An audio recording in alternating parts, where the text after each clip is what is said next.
Good morning, everybody. Hey, glad to be here on this early Saturday morning. My name again is Ed Samuel. I'm a career coach with a firm called Sam Nova. We're based in Kennett Square, Pennsylvania, and serve clients in the greater Philadelphia region and across the U.S. So we're going to continue our talk on secondary sources of income.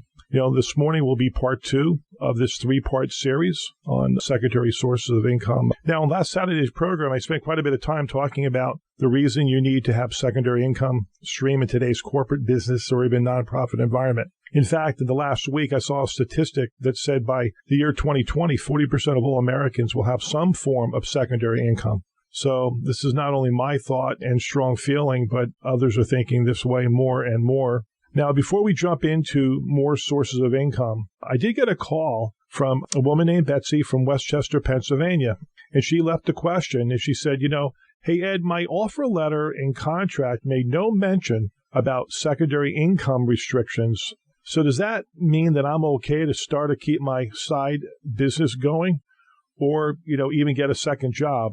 And that's the question. So this is a great question because I really want to explain another document that you really want to look carefully at. Now, many firms, even small firms, right up to big corporations, have something called the Employee Handbook. And the reason for an Employee Handbook, it tries to create some rules for the employees to use on a consistent basis. Everything from vacation time, sick time, to things having to do with conflict of interest, and it goes on and on. But what you really want to take a good look at is the area called conflict of interest. There might be something called secondary income, running an outside business. You really want to review that employee handbook carefully to see if there's any language that might create a conflict. So, and if it does have a conflict or something stated in there, then at this point, you might want to hire an employment attorney to go through it with you and allow them to give you an opinion, or whether you might need to get approval from the company in writing or some kind of a waiver if you're running a side business and the handbook states, unequivocally that you shouldn't be doing it or can't be doing it, or it potentially poses a conflict of interest. Now, it's problematic if you've already signed the offer letter, right? And you're looking at the employee handbook after you've already started with the company. And now you go to the company and the company says no. And then at that point, a company could make a decision to terminate you because you're running a business and the employee handbook says you're not allowed to. They might tell you to shut the business down as long as you're working for that company. And then you have the decision to make. Of course, you could just, not say anything and continue on working there. And then the company finds out in a roundabout way that you're running a business or doing something on the side. And then they approach you. But here lies really the ethical issue I have, probably more so with the company than the individual. The time of job offer, everybody gets excited to join the company, and then we'll get an offer letter. Sometimes you might get a contract that states further terms and conditions, but many times it's just the offer letter. Then you go through a background check process, and then you start your job. Then you start going through orientation. And anywhere between, the first 5 days and 30 days, next thing that shows up on your desk or door is the employee handbook, and you're asked to sign off on it, review it, and sign off on it. Now, at that point, you're in a complete disadvantage with the firm since you've already started. Now, ethically, the firm really needed to provide you that handbook at time of job offer, but few do. Maybe because they think, hey, everyone's not going to have a conflict of interest, but that's not the case all the times.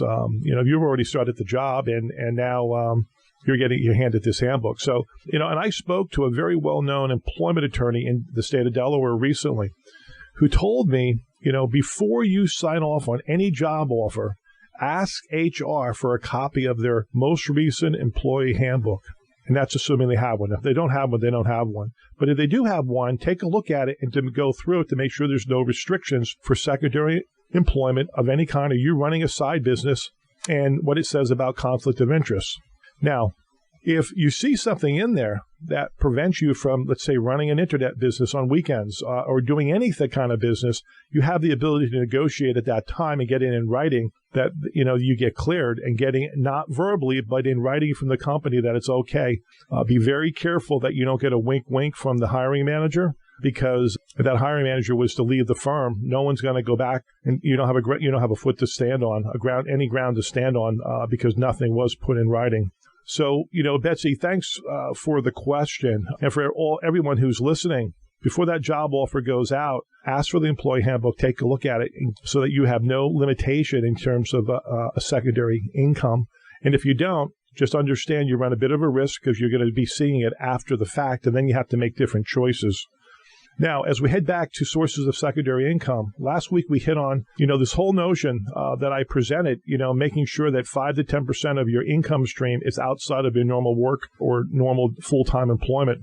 And I started to touch on part-time income. And I think I covered, I want to say 6 different areas. I talked about part-time income, on a retail store level, the Wawas of the world, the Best Buys, those types of stores.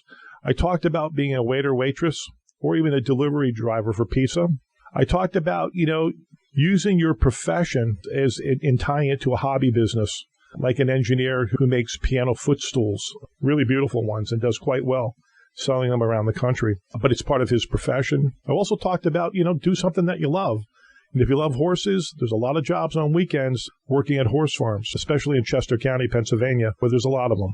Hey, if you love your church, your synagogue, your temple, many times they have part-time jobs, and perhaps those jobs can be done at night or on your own hours or even on weekends, and you get paid for doing that work, or some type of nonprofit that you really believe in. So those were the 6 areas that I covered on the last program, in fact, last Saturday. Now, we're going to touch on number 7. Number 7 is a form of consulting, and this is just one form of consulting. It's something near and dear to me, but there's many other types of consulting we can talk about, but this is one. So the example is I happen to lead a team of people who are career assessment consultants with a system called Career Direct. And more than 50% of the people on my team of 22 today have a full-time job. They work full-time, and they use this as a way to augment their income stream, exactly what we're talking about in this series.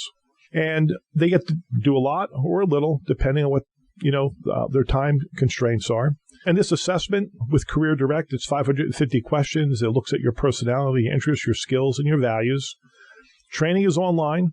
And once you complete, the training, there's a cost for the training. But once you do that, there's no annual fee.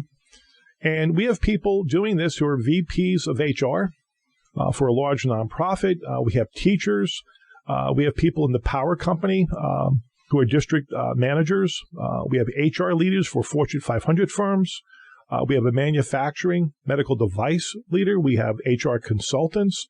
And the list goes on. So it's a wide range of people who are doing this for some secondary income and also to touch the lives of people as it relates to their careers or their career objectives or goals. You will get some marketing help with Career Direct doing this type of consulting, and it's really geared towards 2 different groups of people, or both, a combination of both: students, juniors or seniors who are looking to try to find out what they want to major in based on their career goals, as well as working professionals, anybody who's working and not in school, right up to, the age of 80. Quite honestly, we've done the entire stretch of people there. But there's also a Christian track that you could take or a secular track as part of our program.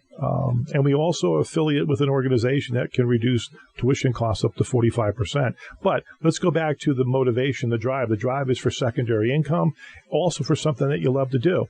And if you love people and helping them get to a better place to optimize their career and their lives, this is a great tool to use, and one where it's growing in leaps and bounds. We have 1,000 consultants today around the globe using this tool. We need 10,000 consultants. That's how fast this tool is growing. And we're very much, it's a global tool, and many countries are using this particular tool. There's an online training program that I mentioned. It's a reasonable cost. You work as a team or you're part of a larger team. What I like about Career Direct is underwritten by a nonprofit organization, so the cost basis is very low, and we get to charge a very competitive fee. So this is a form of one way of getting additional income, a secondary income, and if you thought that you might be interested in learning more about Career Direct and becoming a consultant, I'd love to talk to you, and just send me an email at esamuel@samnovainc.com. That's SAMNOVAINC.com. So that's just one form of consulting income. Now I'm going to shift gears a bit. I'm going to go into another area that I'm quite familiar with over the years called network marketing. Great way to earn extra income. And the reason they call it network marketing, it's really based on selling a product or service to an individual. And then you get paid a certain amount of money for making that sale. But with network marketing, what happens is that now you could have somebody actually come work for you as part of your team under you, and they get to sell, but everything they sell, you kind of at the top, you get a percentage, a small percentage of that. Then what happens, the person that's reporting to you on this team, they could actually have a person report to them as part of their team. So it ends up building layer after layer after layer, and the larger the network, the more money you can make. So that's kind of the premise of network marketing. And I'm going to go through, a few examples where I have some practical experience and knowledge about, and just name a few others. So one is that you may have heard the word Pampered Chef. Pampered Chef has been around for quite some time. I think it was founded in 1980. And my wife actually sold Pampered Chef for 7 years. And she became what you would call a district leader of sort. And she had a number of people underneath her. And a couple of those people had people underneath them. And she did it for about 7 years. Pampered Chef, just to give you a feel, they're selling some high quality kitchen products. In fact, a lot of their products we still have in our house today, and they have over 500 products, and 90% of their products are just exclusively made for Pampered Chef. High degree of quality. The founder, Doris Christopher, amazing person. I think they're based in Illinois. I want to say Addison, Illinois. They have a corporate staff of about 500 people, and they serve about 12 million customers, believe it or not. And a lot of the sales work that's done in this particular case, my wife would actually do demonstrations of their products and actually go to people's homes in the evenings or on weekends and actually give shows upwards of 10, 15, 20, 30 people. And at the end of those shows, some people want the products and they actually see them in use in the food that's made. And it's an amazing business, and most of those sales are done in that in-home cooking demonstration, as I just mentioned, and it's a direct sale, and they are accredited through the Better Business Bureau, and that's something you always want to look for. And the most amazing thing about Pampered Chef is that Warren Buffett, the investor, ended up buying Pampered Chef, and Pampered Chef is actually one of the Berkshire Hathaway companies. So when people say to me, hey, that network marketing is just, it's all smoke and mirrors and it's a scam or it's this or it's that, it's like everything. You have to be careful. You have to do your research. But I promise you Warren Buffett wouldn't invest in any kind of business other than a profitable one.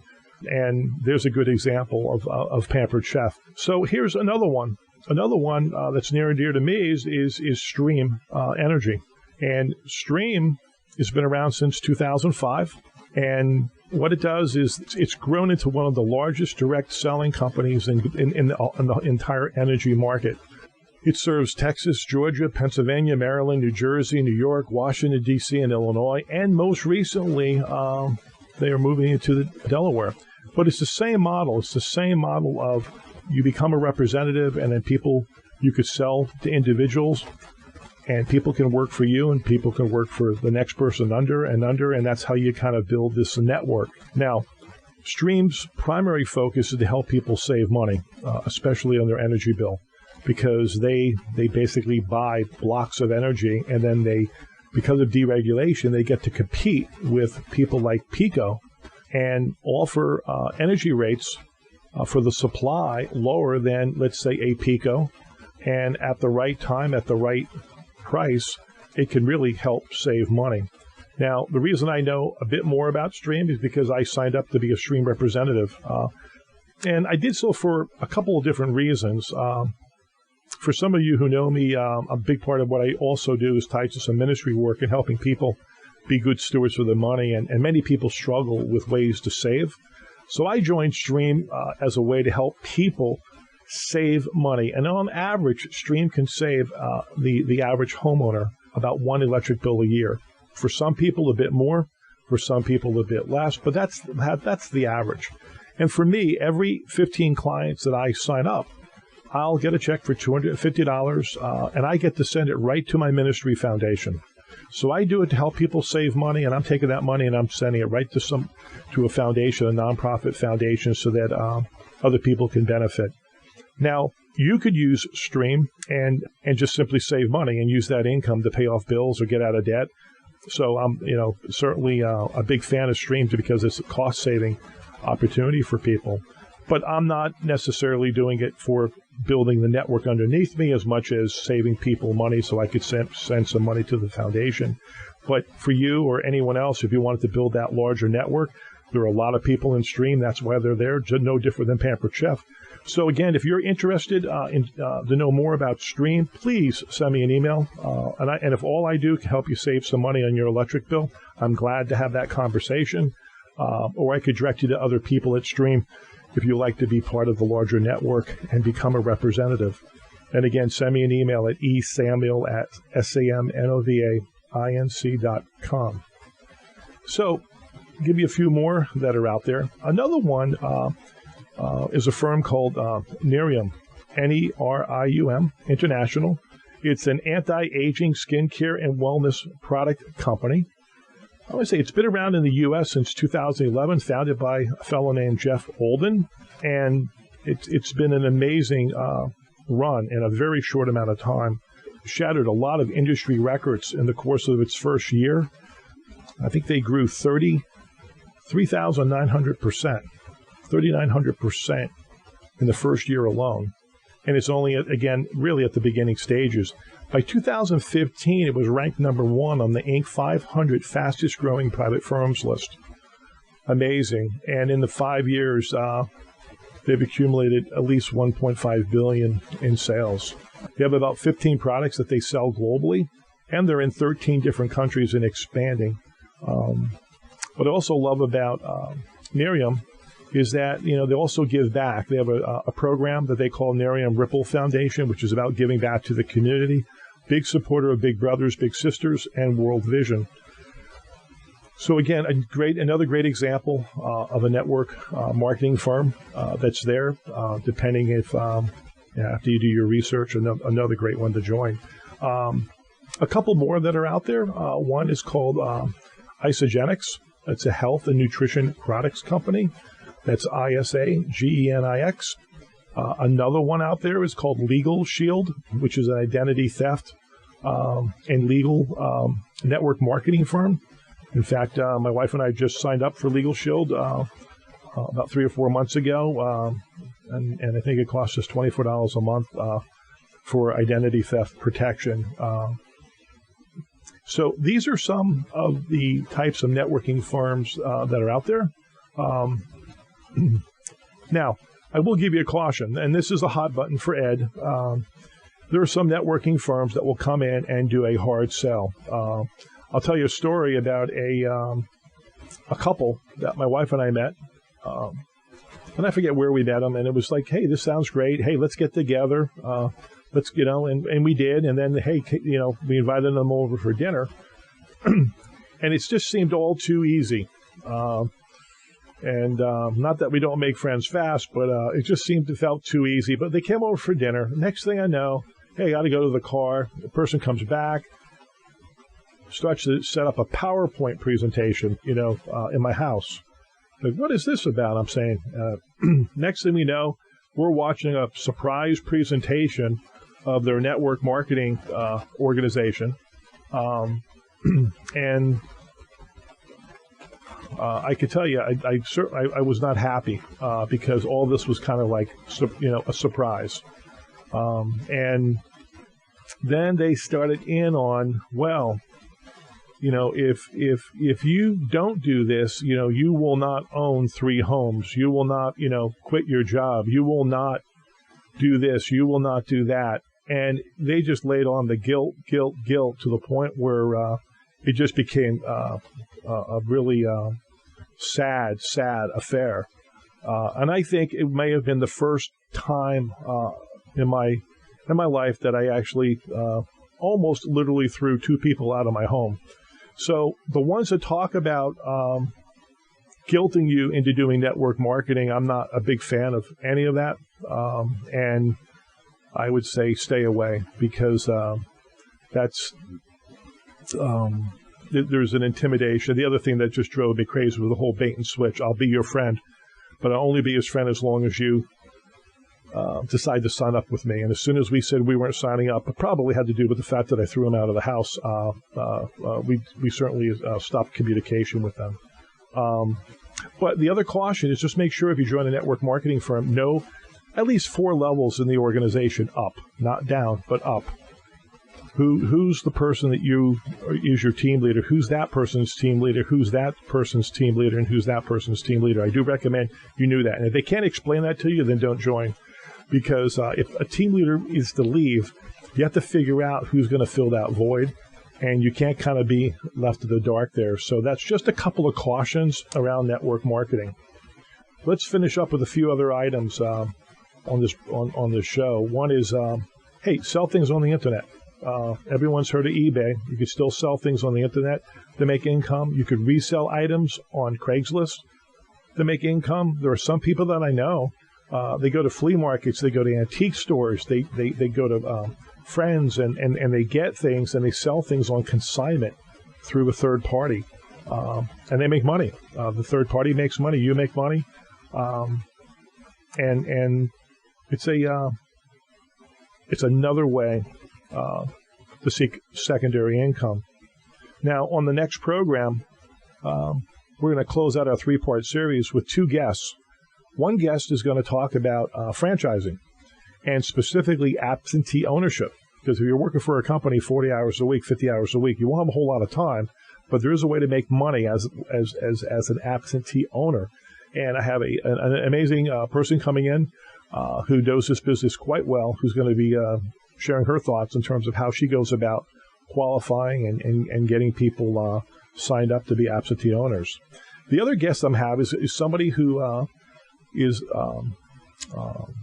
he's a commercial realtor who really focuses in on income properties.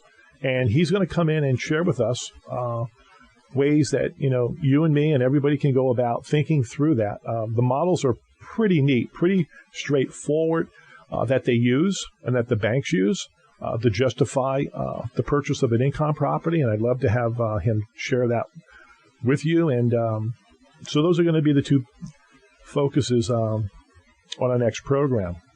So let's do a recap for today. Recap. I'll go back to don't put 100% of your emotional and income loyalty into a corporate firm or organization, whether they be big, medium, or small. So you get that 5 or 10% of income coming in. So if and when you ever get tapped in that shoulder, it's not a sucker punch where it takes 100% of your win out of you. Maybe it takes 25, maybe it takes 75% or 80% of the win, but not 100% because you get something else to rely on. Remember, we're in a at-will environment as a rule. Company can come and just tap you on the shoulder anytime they want. That's right in the job offer, so protect yourself. Third, seek counsel from people like a career coach that's highly knowledgeable, somebody who has a deep network in the secondary part-time income field, and they can kind of guide you, direct you, and help you along this journey. So, just about out of time, so please join us again on our next Optimize Your Career program. We'll conclude our discussion on secondary income. We'll have 2 guests, one on absentee franchising and the other one on acquiring income properties.